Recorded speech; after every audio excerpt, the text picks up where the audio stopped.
Assalamualaikum warahmatullahi wabarakatuh. Saya Ardi Renata Stamukti, bertindak sebagai Kepala Lembaga Pemasyarakatan kelas 1 Madiun.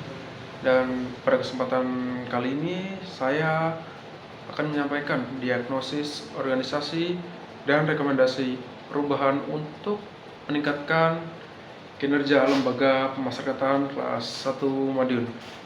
Baik, pada presentasi ini berdasarkan pada data dan sumber kredibel termasuk laporan Kemenkumham, laporan HAM, dan tinjauan literatur terkait kondisi pemasyarakatan di Indonesia.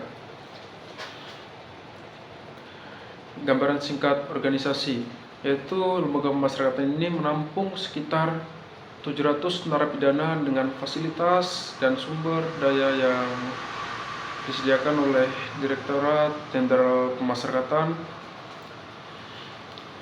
Untuk masalah utama yang saya identifikasi adalah overkapasitas yang kronis, tambah manajemen pengamanan dan program rehabilitasi yang tidak berjalan dengan optimal.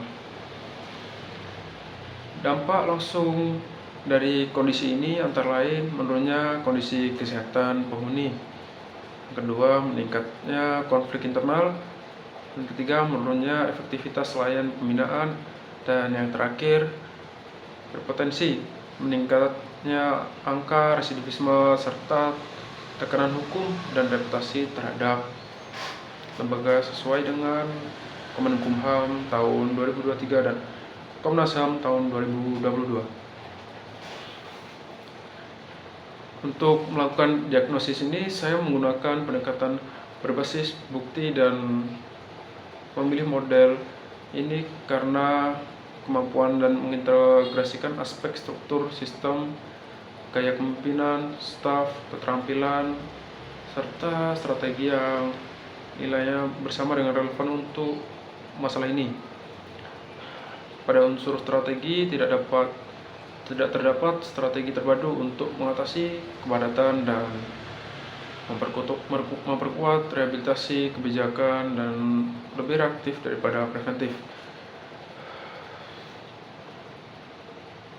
Struktur organisasi relatif terpusat sehingga koordinasi lintas unit sangat lemah, yang dimana pemantauan kesehatan, pendaftaran, dan pelaksanaan program pembinaan belum terstandarisasi dan minim digitalisasi. Pada kesempatan kali ini, budaya organisasi lebih mengutamakan kontrol dan keamanan reaktif daripada orientasi rehabilitatif.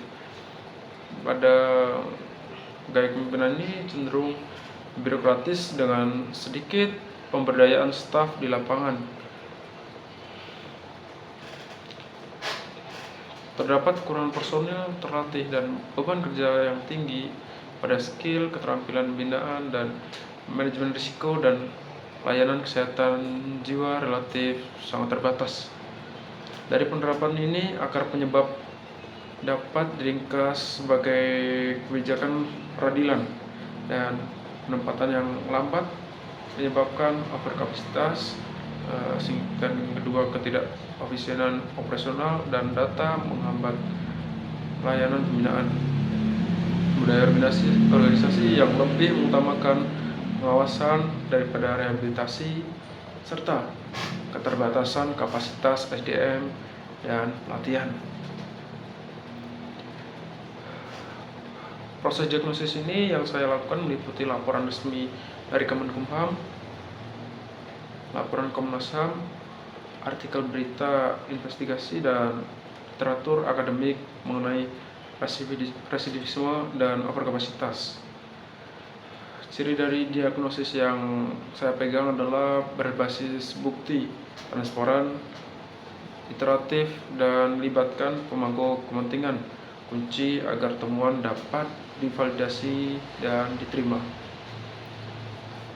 Berdasarkan temuan isu utama yang harus ditangani, yaitu yang pertama overkapasitas, dan yang kedua sistem manajemen operasional yang lemah, dan yang ketiga kurangnya program pembinaan efektif, dan yang keempat kapasitas SDM terbatas, dan yang terakhir budaya organisasi yang tidak mendukung rehabilitasi.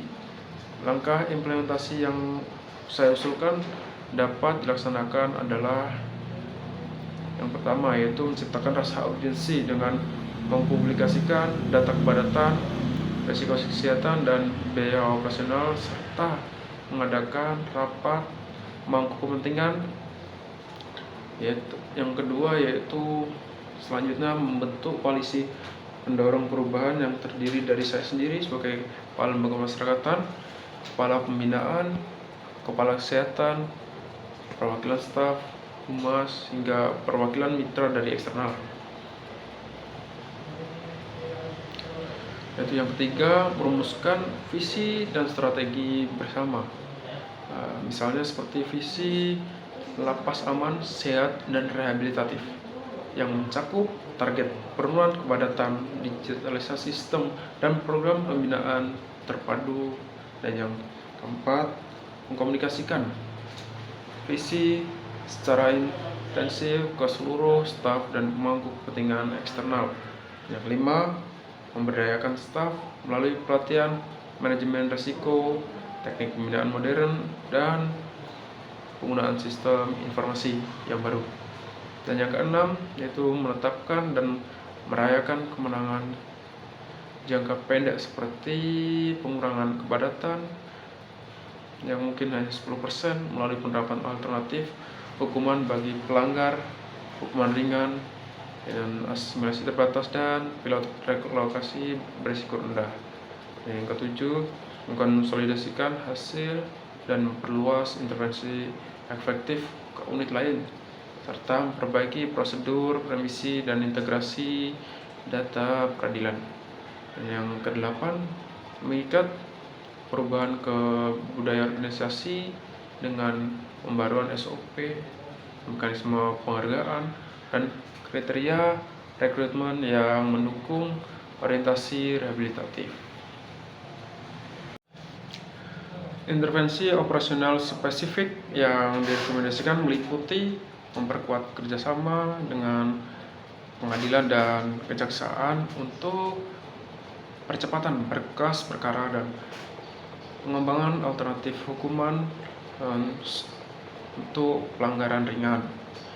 Dan yang kedua, mengimplementasikan sistem informasi terintegrasi untuk manajemen penghuni yang mencakup digital intake. Tiga, monitoring kesehatan dan modul pembinaan berbasis data. Yang keempat, program pelatihan SDM untuk keamanan modern. Kelima, pelayanan kesehatan mental. Dan yang keenam, teknik pembinaan. Pengembangan program vokasi dan pendidikan yang berorientasi pada integrasi sosial demi menurunkan residivisme serta perbaikan infrastruktur prioritas seperti ventilasi, sanitasi, dan ruang pembinaan terpisah. Hasil yang diharapkan dari rangka perubahan ini antara lain yaitu penurunan tingkat kepadatan dalam jangka waktu 12-18 bulan melalui kombinasi kebijakan dan program alternatif hukuman, peningkatan indikator kesehatan dan keselamatan yaitu seperti penurunan insiden penyakit menular dan kekerasan.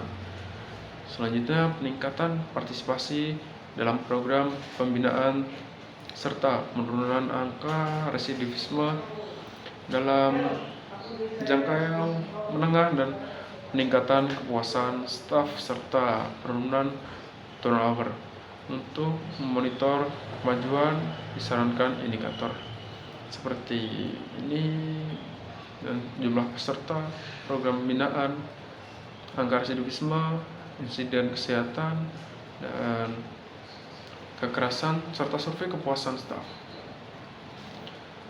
Resiko pelaksanaan yang harus diantisipasi meliputi resistensi budaya dari staf, keterbatasan anggaran, serta hambatan hukum dan prosedural. Strategi mitigasi meliputi keterlibatan pemangku kepentingan sejak awal, pelaksanaan pilot program pada unit terbatas untuk menunjukkan bahwa pengajuan proposal anggaran berbasis hasil dan advokasi kebijakan pihak Kemenkumham dan legislatif untuk dukungan formal. Baik, untuk sebagai kesimpulan, over kapasitas dan kelemahan sistem operasional adalah akar masalah utama yang memengaruhi keselamatan, kesehatan, dan efektivitas pembinaan di lembaga pemasyarakatan Resort Madiun. 3 tindakan ini prioritas yang dapat dilakukan hari pertama, yaitu seperti membentuk tim perubahan lintas fungsi, melakukan audit cepat untuk menetapkan kependudukan dan kondisi fasilitas di lembaga pemasyarakatan, serta menyusun proposal pilot untuk alternatif hukuman dan digitalisasi serta lainnya.